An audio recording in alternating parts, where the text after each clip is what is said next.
오늘은 디도서로 은혜를 나누려고 합니다.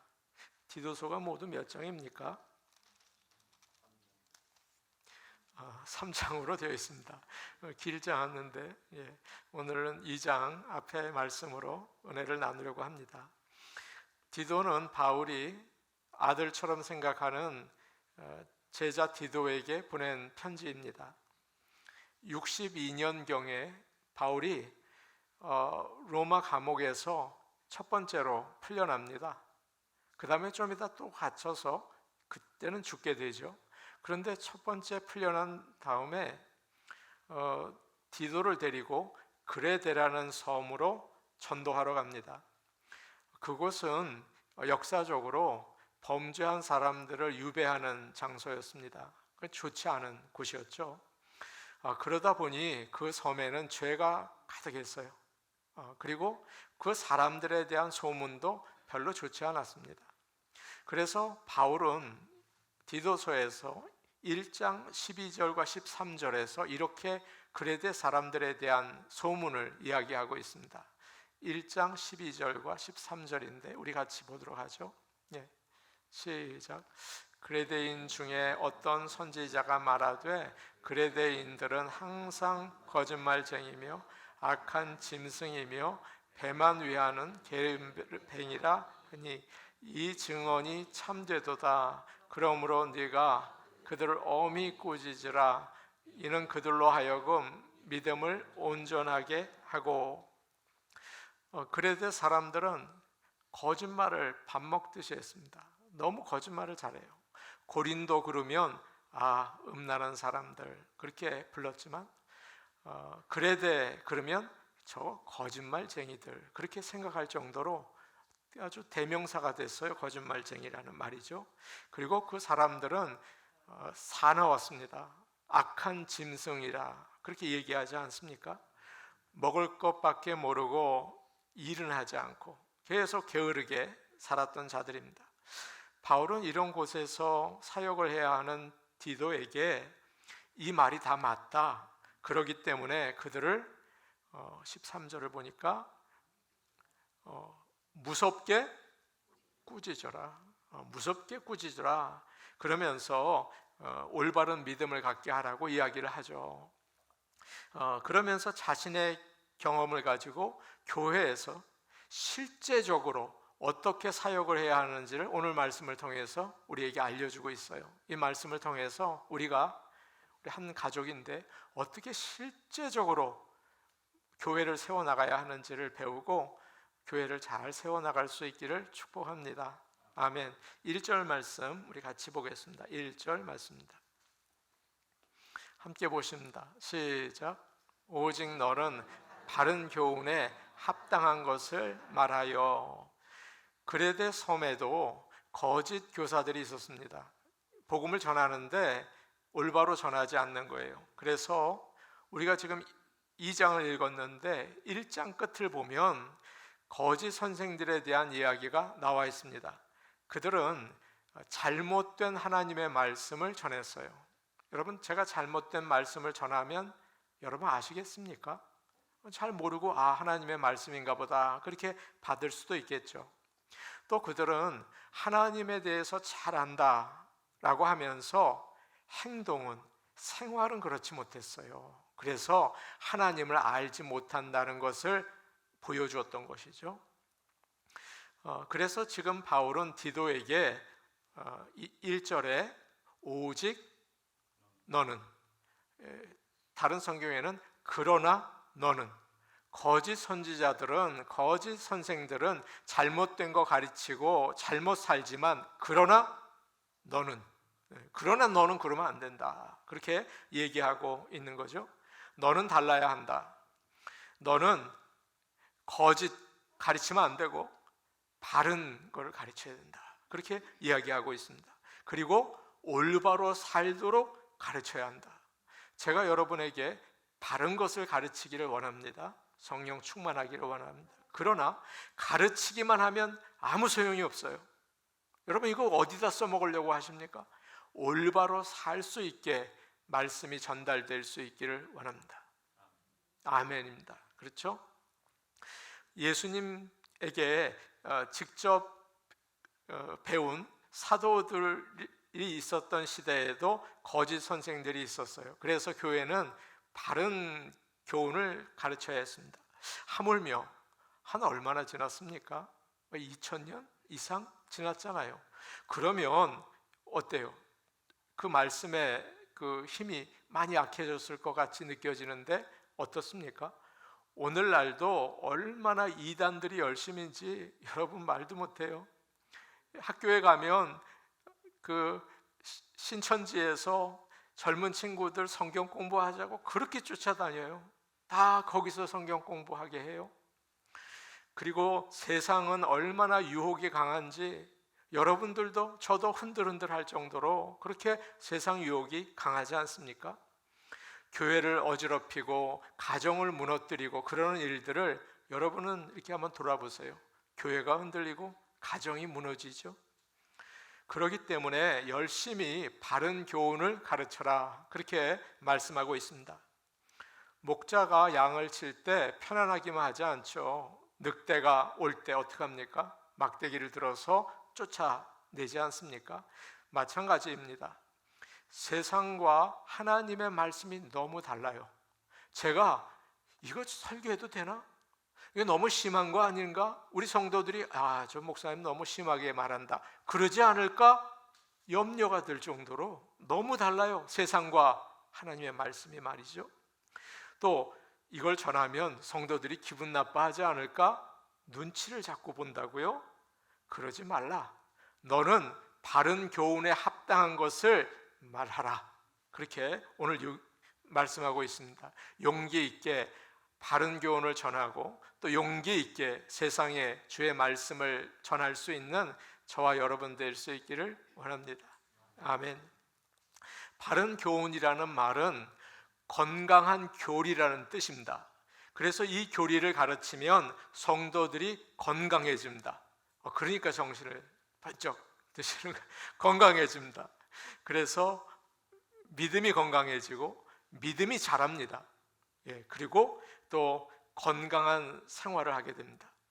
제가 오늘 이 말씀을 전하려고 인터넷으로 쳐봤습니다. 몸의 건강을 위한 방법이 뭘까? 그러니까 아침 식사하기, 충분히 물 마시기, 자주 움직이기, 새로운 거 배우기, 술, 담배는 완전히 끊기, 숙면하기, 햇빛 쬐기, 여기에만 은혜 받지 마시기를 바랍니다. 그래 내가 햇빛을 쬐야겠다 그러실 것 같아요. 그래야 건강하죠. 그런데 영혼이 건강한 게 더 중요합니다. 여러분 낙심하고 우울하면 몸 건강하면 무슨 소용이 있겠습니까? 아무 소용없어요. 영혼이 건강해야 되는데 그러기 위해서는 바른 교훈을 말하라 라고 이야기하고 있어요. 바른 교훈은 하나님께서 우리에게 주신 살아있는 하나님의 말씀, 여러분 이것을 기억하시기를 바랍니다. 그래서 우리가 이 말씀을 먹을 때 영혼이 건강해지는 것입니다. 그리고 교회를 든든하게 세워줘요. 오직 예수 그리스도를 믿음으로 구원받는 것을 여러분 믿으시기를 바랍니다.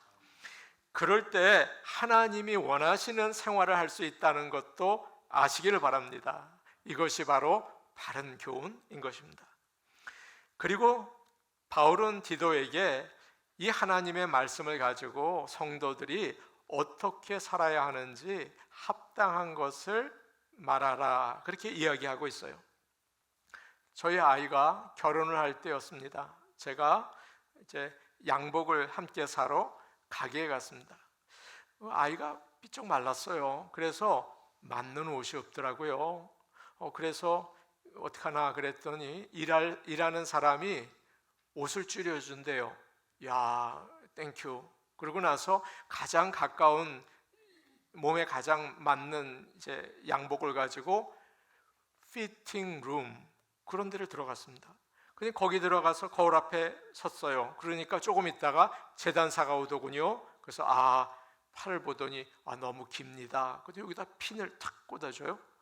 허리를 이렇게 하더니 아이고 너무 통이 큽니다. 뒤에다가 양쪽에 핀을 탁 꽂아줘요. 바지는 너무 헐렁하네요.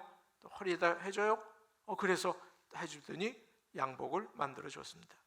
그래서 결혼식에서 멋있게 양복을 입었습니다.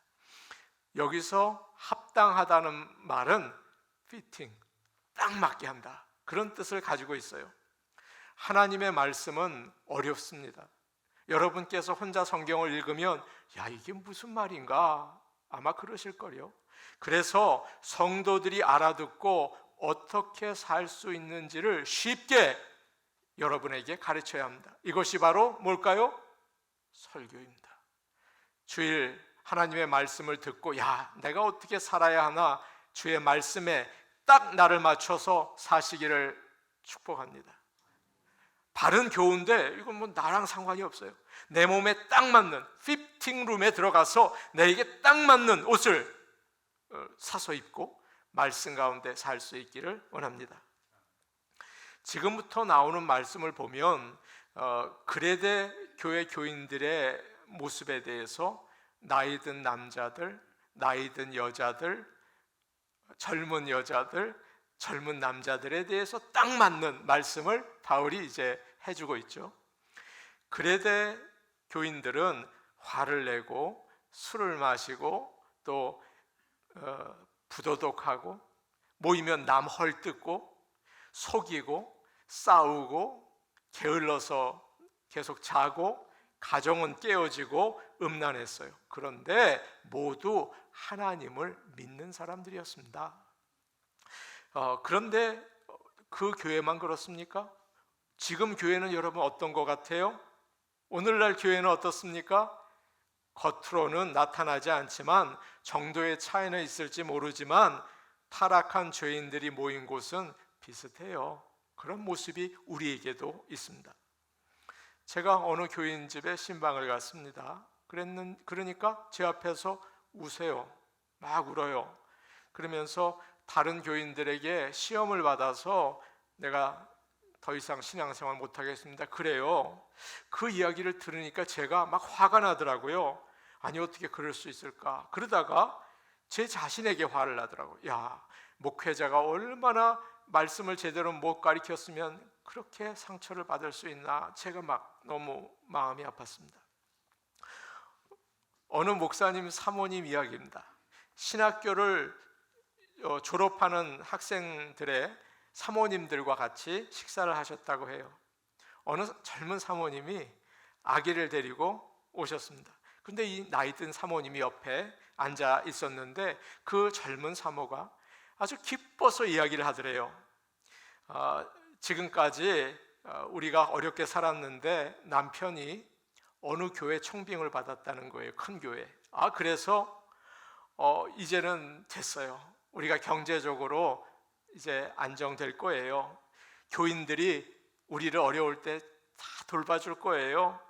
또 남편은 이제 더 이상 공부하지 않아도 되고 시간에 맞춰 일하고 저녁엔 돌아와서 우리 가족들과 같이 좋은 시간을 가질 거예요. 너무 좋아서 남편이 좋은 교회 목사로 청빙받아 가니까 너무 좋아서 계속 이 사모님에게 자랑하고 즐거워하더래요. 그래서 사모님이 뭐라고 말해야 될지 몰랐대요. 아니, 신학교에서는 교회에 대해서 제대로 가르쳐 주지 않나? 그런 생각이 들고 속으로 이런 말을 해주고 싶으셨답니다. 교회에 있는 사람들도 다 죄인들이에요. 계속 불평하고 힘들게 만들지도 몰라요. 예수님 안에 있지 않으면 사역하기가 힘들 거예요. 그 이야기를 해주고 싶었다는 거예요. 여러분, 마찬가지죠. 그레데 교회나 또 우리가 있는 교회나 교회는 언제나 어려움이 있습니다. 그것을 이겨내기 위해서 오늘 사도 바울은 너는 바른 교훈에 합당한 것을 말하라, 그렇게 이야기하고 있어요. 그래서 올바로 살아가게 해야 합니다. 영적으로 훈련받아야 합니다. 하나님의 말씀을 늘 전하고 가르치고 교회가 기도에 힘써서 늘 성령 충만하기를 원합니다.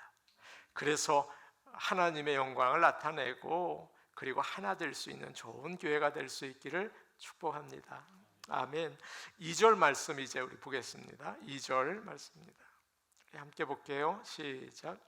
늙은 남자로는 절제하며 경건하며 신중하며 믿음과 사랑과 인내함에 온전하게 하고. 교회에서 가장 먼저 가르쳐야 할 사람이 누구입니까? 늙은 남자. 이거 좀 기분 나쁘게 들리죠? 늙은 남자. 그래서 나이 든 남자는 중요해요. 가장 먼저 나이 든 남자들을 가르쳐야 돼요. 왜냐하면 교회에서 나이 든 남자는 자연적으로 리더들이 되기 때문입니다. 교회의 리더들이에요. 나이가 들면. 이게 중요합니다.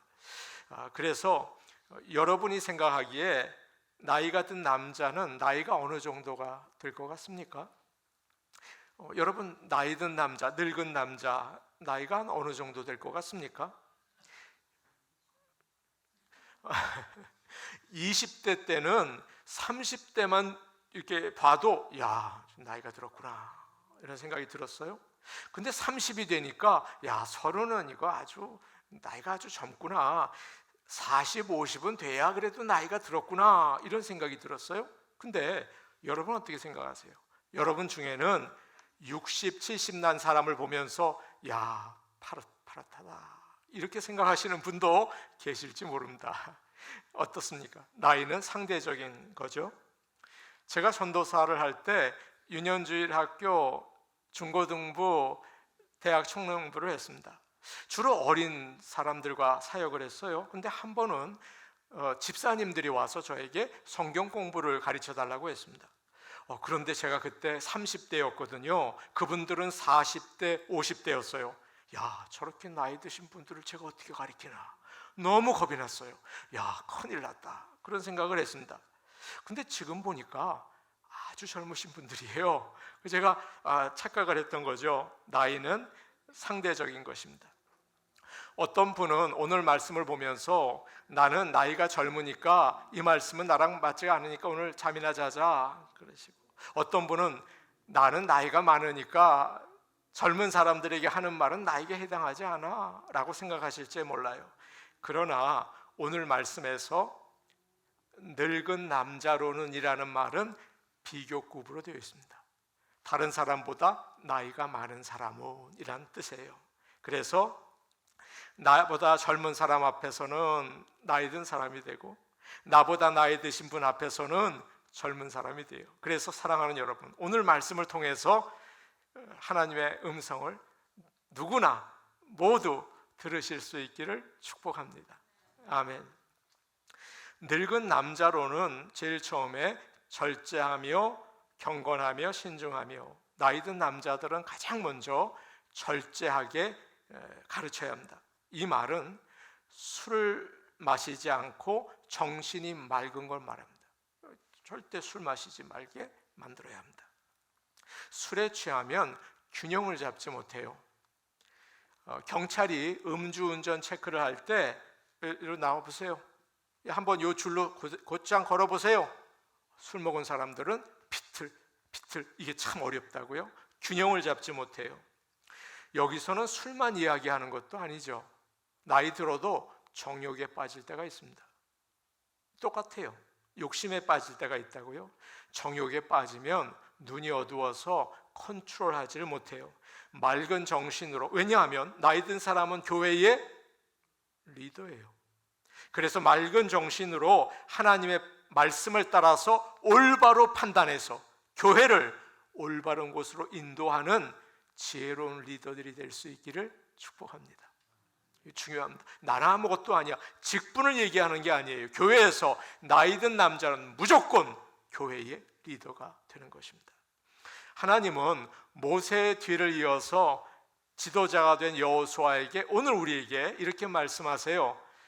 여호수아 1장 7절 말씀인데 우리가 잘 아는 말씀이지만 말씀을 통해 은혜 받기를 원합니다. 1장 7절이에요. 시작. 오직 강하고 극히 담대하여 나의 종 모세가 내게 명령한 그 율법을 다 지켜 행하고 우로나 좌로나 치우치지 말라. 그리하면 어디로 가든지 형통하리니. 하나님 말씀 위에서 좌로나 우로나 치우치지 말고 말씀 위에 서서 형통한 길 갈 수 있기 원하고 교회를 그렇게 인도하실 수 있는 우리 어른들 되실 수 있기를 바랍니다. 나이 든 남자는 자신을 잘 살펴야 합니다. 주변을 살필 게 없습니다. 자신을 살펴야 합니다. 지금 내가 너무 하나님의 영광을 가리고 있지는 않는가? 지금 내가 할 말 못할 말 너무 하는 것이 아닌가? 교만해서 내 고집대로 하는 게 아닌가? 마치 늦은 밤에 운전하는 것처럼 사방을 살피면서 조심히 가시기를 바랍니다. 임택진 목사님 이야기입니다. 그분이 청량리 중앙교회를 23년 섬기고 은퇴하셨습니다. 12월 마지막 주일 은퇴식 때 인사를 했습니다. 23년 목회를 했어요. 은퇴식 때 인사는 10초였습니다. 명한대로 행하였다고 종에게 살해하겠느냐? 우리는 무익한 종이라 우리의 하여야 할 일을 한 것뿐이라 할지니라. 누가복음 17장의 말씀을 암송하신 다음에 여러분, 무익한 종은 이제 물러갑니다. 그동안 감사했습니다. 그게 끝이었습니다. 그리고 후임 목사가 자리를 잡기까지 절대 교회에 나타나지 않았습니다. 새로 부임한 목사님이 예배당을 헐고 새로 건축하려고 하셨습니다. 교인 한 분이 임택준 목사님과 같이 식사를 하게 됐습니다. 목사님, 예배당이 뭐 그렇게 낡은 것도 아니고 새로 지어야 할 만큼 교인이 많아진 것도 아닌데 왜 쓸데없이 젊은 목사님이 돈을 쓰려고 하는지 제가 모르겠어요 라고 얘기를 했습니다. 그러면 목사님이 그러게 말이야 라고 얘기하실 줄 알았는데 전혀 이상한 말씀하셨습니다. 그 교회가 내 교회인가? 그러고는 아무 말도 하지 않으셨어요. 은퇴한 목사가 이런저런 말을 하면 교회는 흔들리게 됩니다. 목사님 아셨죠? 맑은 정신으로 사셨습니다. 사랑하는 성도 여러분, 나이 든 남자들은 맑은 정신으로 하나님의 뜻을 따라 교회를 잘 이끌고 나가실 수 있기를 축복합니다. 2절 말씀을 보니까 끝부분에 이런 말씀이 있어요. 믿음과 사랑과 뭐라고요? 인내함에 온전하게 하고. 나이가 들수록 믿음과 사랑이 깊어져야 합니다. 젊었을 때는 깊었는데 나이가 드니까 믿음이 가물가물하고 사랑은 너무 식어져서 자기밖에 모르고 그러면 교회를 세우지 못합니다. 보통 사람들은 나이가 들수록 인내심이 약해져요. 몸도 약해지고 마음도 약해져서 화를 내고 짜증을 부리고 삐지기를 잘하죠. 그러면 하나님의 일에 도움이 되지 않습니다. 가족들이나 교인들과 다투지 말아야 됩니다. 나의 생각과 다르다고 또 컨디션이 안 좋다고 목소리를 높이면 하나님의 영광이 가려지겠죠. 그래서 나이 든 사람들은 하나님의 양을 돌보는 분들이에요. 친절하고 너그러우시기를 축복합니다. 성령의 충만으로 나이 드신 분들, 우리 교회 나이 드신 분은 모두가 될 수가 있어요. 왜냐하면 상대적인 것이기 때문에. 그래서 우리가 모두가 너그럽고 부드럽게 가정을 이끌고 교회를 세워나갈 수 있기를 바랍니다. 시편 92편 14절, 그는 늙어도 여전히 결실하며 진액이 풍족하고 빛이 청청하니. 예전에 어느 집사님 집에 갔더니 그 집 앞에 대추나무에 대추가 얼마나 많이 열렸는지 우리 교인들에게도 대추를 대접했습니다. 목장 식구들도 맛있게 먹었습니다. 야, 우리 교회 남자들은 모두 이 대추처럼 풍성하고 맛있고 향기나는 그런 사람이 되면 좋겠다, 그런 생각이 들었습니다. 3절 말씀 우리 같이 보겠습니다. 3절 말씀입니다. 함께 보겠습니다. 시작. 늙은 여자로는 이와 같이 행실이 거룩하며 모함하지 말며 많은 술의 종이 되지 아니하며 선한 것을 가르치는 자들이 되고. 이제 우리가 매를 맞을 차례가 됐는데 언제 오나 하다가 이제 나이 든 여자들에 대한 이야기입니다. 다음으로 교회 지도자는 나이 든 여자들을 가르쳐야 합니다. 어떻게 시작이 되냐 하면 이와 같이 행실이 거룩하며, 이 말의 뜻은 나이 든 남자들과 같이 거룩하게 살도록 가르치라는 말입니다. 나이든 남자들이나 나이든 여자들이나 똑같이 중요합니다. 교회의 리더들이에요. 교회의 두 기둥이에요. 남자들이 비틀거릴 때 여자들이 세워주고, 여자들이 약할 때 남자들이 세워주고, 우리 교회의 두 기둥입니다. 그래서 그들이 영적으로 성숙할 때 교회는 든든하게 설 줄로 믿습니다. 바울은 여자들이 어떻게 가꾸어야 하는지에 대해서 이야기를 한 적이 있어요. 여자분들은 한번 나를 어떻게 예쁘게 가꿀까, 오늘 말씀을 통해서 아름답게 가꾸시기를 바랍니다. 디모데전서 2장 9절에서 10절입니다. 우리 같이 볼게요. 시작. 또 이와 같이 여자들도 단정하게 옷을 입으며 소박함과 정절로서 자기를 단장하고 따은 머리와 금이나 진주나 값진 옷으로 하지 말고 오직 선행으로 하기를 원하노라. 이것이 하나님을 경외한다 하는 자들에게 마땅한 것이니라. 여기서 참 궁금한 게 있습니다. 따은 머리가 뭘까? 전 참 궁금했어요. 따은 머리는 미장원에 가서 시간과 돈을 많이 들인 그런 귀한 머리를 이야기합니다. 그걸로 하지 말라. 금이나 진주가 달린 비싼 옷은 사람들 눈에 띄겠죠. 야, 저 아주 좋은 거다. 사람들이 전부 다 볼 거예요. 그러나 하나님은 안 봐요. 그 절대 하나님은 별로 안 보십니다. 신경 안 쓰세요. 하나님은 단정하고 점잖은 걸 좋아합니다. 우리 하나님이 그래요. 왜 그러냐 하면 이유가 있습니다. 예배 드리기에 적당하고, 하나님 모시기에 적당하고, 우리 기도하기에 알맞고, 또 사람들 섬기기에 합당한 것을 우리 하나님이 어이구 그래 좋다라고 하시는 것입니다. 하나님은 중심을 보세요. 그래서 하나님에게 잘 보이려면, 오늘 하나님 참 내가 예쁘게 좀 보일게요, 그러려면 선한 일에 힘쓰시기를 바랍니다. 사도행전에 제가 좋아하는 여인이 나옵니다. 도르가라는 여인은 과부들에게 옷을 다 만들어줬어요. 도르가가 죽었습니다. 과부들이 모두 자기가 받은 옷들을 가지고 나오면서 막 울었어요. 도르가가 죽었다고 너무나 슬퍼한 거예요. 그러자 베드로가 그 모습을 보고 감동을 받았습니다. 야, 정말 좋은 사람이구나. 정말 멋있고 예쁜 여자였구나.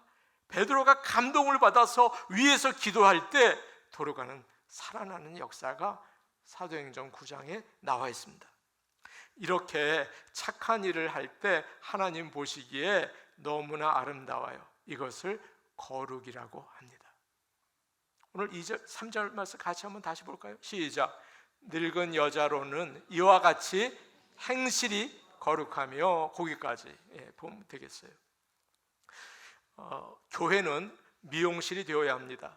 나이든 여성도들을 아름답게 가꿔주어야 합니다. 우리 교회 여성도들이 정말 아름답게 되기를 원합니다. 그렇게 되기를 축복합니다. 착한 일을 하도록 자꾸 말씀을 기억나게 해서 자신을 아름답게 가꾸게 해야 합니다. 우리 교회가 좋은 나무 미용실이 되기를 원합니다. 믿지 않는 사람들이 우리 교회 여성도를 보면서 아니 어디서 했어요? 아니 어느 미용실에서 했어요? 좋은 나무 미용실에서 했죠. 그래서 우리 교회 좋은 미용실이라고 소문나서 아름다워질 수 있기를 원합니다. 겉만 가꾼다고 예뻐지는 법은 없어요. 여러분 아시지 않습니까? 자, 4절 말씀 우리 보겠습니다. 4절 말씀입니다. 시작. 그들로 젊은 여자들을 교훈하되 그 남편과 자녀를 사랑하며. 바울은 디도에게 네가 젊은 여자들 가르치지 마라. 절대 네가 가르치지 마라 라고 얘기를 했어요. 나이든 여자들로 하여금 가르치게 해라. 젊은 여성도들을 가르치기 가장 좋은 사람은 그들보다 먼저 믿음의 길을 간 나이든 여성도들입니다. 영적 어머니가 돼서 품어주려는 거예요. 아이고 잘 지냈어? 내가 너 위해 기도했다. 그러라는 겁니다. 약하다고 나이 들어서 대접만 받기 원하면 절대 안 돼요. 대접받으려고 그러면 안 돼요. 젊은 사람들 부둥켜 안고 위에 기도해주고 가르쳐 줘야 돼요. 한 티네이저 여자 소녀가 임신을 했습니다. 약혼한 청년이 그것을 알고 난리가 났습니다. 이제 관계를 끊으려고 합니다. 어떻게 해야 되나? 이 소녀가 마음이 막 아파서 목사님 사모님이라는 이모에게 가기로 했습니다. 그래서 두려운 마음으로 갔습니다. 야, 이 사실을 사람들이 알면 나는 큰일 났다. 집에서 쫓겨난다. 혹시 이모가 목사님 사모님이지만 나보고 모른 척하면 나는 어떡하지? 나는 어디로 가야 되나? 그런데 그 이모가 따뜻하게 맞아주면서 영적으로 격려해 주었어요. 나도 생각지 않게 임신했어. 이 소녀의 마음을 위로해 줬습니다. 이 소녀의 이름은 마리아입니다. 그리고 이 이모의 이름은 엘리사벳입니다. 그러자 이 소녀는 하나님을 찬양하기 시작했어요. 마찬가지로 바울은 지금 그레데 교회에서도 이렇게 나이 든 여자들이 젊은 여자들에게 멘토링을 해줘라, 그 정도 되어야 한다, 그렇게 가르치라는 거예요. 젊은 여자들도 우리와 똑같이 악한 세상 가운데 삽니다. 어떻게 해야 할지 몰라요. 한 번도 가본 적이 없는 인생을 가는 거잖아요. 여러분 다 그렇지 않습니까? 그래서 젊은 여자들이 애는 없고 남편은 바쁘게 다니고 어떻게 해야 될지 몰라요. 정말 존경하고 따라가야 할 롤 모델이 필요하다고요. 나이 든 여자들이 기꺼이 그들이 보고 배울 수 있는 좋은 영향력이 되어줘야 합니다. 좋은 버팀목이 되어줘야 합니다. 사실 여자들은 여자들에게 배우는 게 제일 좋습니다. 창세기를 보면 하나님이 자기 형상 곧 하나님의 형상대로 사람을 창조하시되 남자와 여자를 창조하시고 라고 하셨어요. 무슨 말입니까? 남자와 여자는 달라요. 제가 우리 아내와 30년 이상 오래 살았는데 정말 모르겠더라고요. 제가 아는 그 여자가 아니에요. 알기가 참 어려워요. 그래서 남자와 여자는 다릅니다. 다른 경험을 하며 살아요. 여자는 남자와 다른 즐거움을 누리고 여자는 남자와 다른 생각을 하고 다른 걱정을 해요. 그래서 여자가 여자를 더 잘 이해할 수 있고 서로 필요한 말을 알려줄 수 있어요. 제 설교 듣지 말라는 말은 절대 아닙니다. 제 설교도 들어야 합니다. 전에 선교를 갔는데 나이 드신 권사님들과 젊은 여자 집사님들이 같이 갔어요. 나이 드신 권사님들 정말 끝내주더군요. 앞장서서 열심히 수고하고 새벽에 피곤한데 일어서서 부르짖어 기도하고 음식 만들고 청소하고 전도하고 젊은 여자들이 그냥 따라가요. 너무 감사했어요. 어느 교회나 어떤 신앙의 선배를 만나느냐가 그 신앙을 결정하죠. 여러분 미국 올 때 공항에서 누가 맞이 않느냐에 따라서 여러분의 인생이 결정되기도 하지 않습니까? 나이 든 여자분들은 지금까지 많은 일을 하셨어요. 하나님을 믿으면서 남편과 자녀를 돌봤죠. 힘든 상황 가운데 살림했죠. 어려움을 기도로 이겨냈죠. 여러분은 정말 풍부한 경험을 가지고 있어요. 그냥 묵히지 마시고 젊은 여자들을 믿음으로 양육하는데 힘쓰시는 우리 교회가 되기를 원합니다. 그래서 젊은 여자들 우리 교회 좀 많이 나왔으면 좋겠습니다. 여러분이 있기 때문이죠. 줄리라는 젊은 여자가 양로센터에 계시는 어른들을 위로하러 갔습니다. 가서 존슨이라는 할머니를 만났어요. 할머니는 너무 몸이 힘들고 아파서 낙심이 되어 있었습니다. 하나님을 믿기는 하지만 더 살고 싶지 않았어요. 나 죽고 싶어요. 그래서 하나님께 늘 하나님 빨리 나를 데려가 주세요 기도를 했어요. 두 여인이 만나서 이야기를 했습니다. 그러는 가운데 존슨 할머니는 이 젊은 줄리라는 젊은 여자에게 큰 위로를 받았어요. 그래 맞아, 하나님은 전능하시기 때문에 아직도 나를 살게 하시는 이유가 있어, 맞아 하면서 위로를 받았습니다. 줄리는 그 양로센터에 다녀와서 일기를 썼어요. 존슨 할머니는 평생 하나님이 인도해 주셨다고 했다. 어떻게 예수를 믿었고 어떻게 자기가 변화되었는지, 남편과 어머니를 위해서 오랫동안 기도했는데 하나님께서 그들을 모두 구원해 주셨다고 했다. 그리고 내가 남편과 아이들에 대해서 이야기를 했을 때 믿음과 사랑으로 잘 돌봐야 한다라고 얘기해 주셨다. 너무나 귀한 시간이었다. 그렇게 얘기를 했어요. 두 여인의 만남은 너무나 귀하죠. 교회에서 나이가 많은 여자들은 정말 귀한 영적 리더들입니다. 정말 귀한 리더들이에요. 그들을 통해서 현숙한 여인들이, 잠언 31장에 나오는 현숙한 여인들이 만들어진다는 사실을 여러분 잊지 마시기를 바랍니다. 교회는 하나님의 가족이에요. 다양한 나이의 가족들이 있죠. 사랑하며 도와주어서 하나가 되어야 합니다. 나이가 많은 사람들은 지혜와 경험이 있어서 젊은 사람들에게 전해줄 수 있고, 젊은 사람들은 격려해 줄 수 있는 아이디어와 에너지가 있어요. 그래서 서로 배우며 조화를 이루어서 아름다운 교회를 만들어내시기를 원합니다. 오르간에 맞춰서 찬송가만 부른다면 젊은 사람들 견뎌내기 어려울 거예요. 또 젊은 사람들이 기타 치고 드럼에 맞춰 복음성가만 부른다면 나이 든 사람들 견뎌내기 어려울 거예요. 젊은 사람들은 찬송가를 배워야 되고, 나이 든 사람들은 최신 복음성가를 배워야 합니다. 서로 배워야 합니다.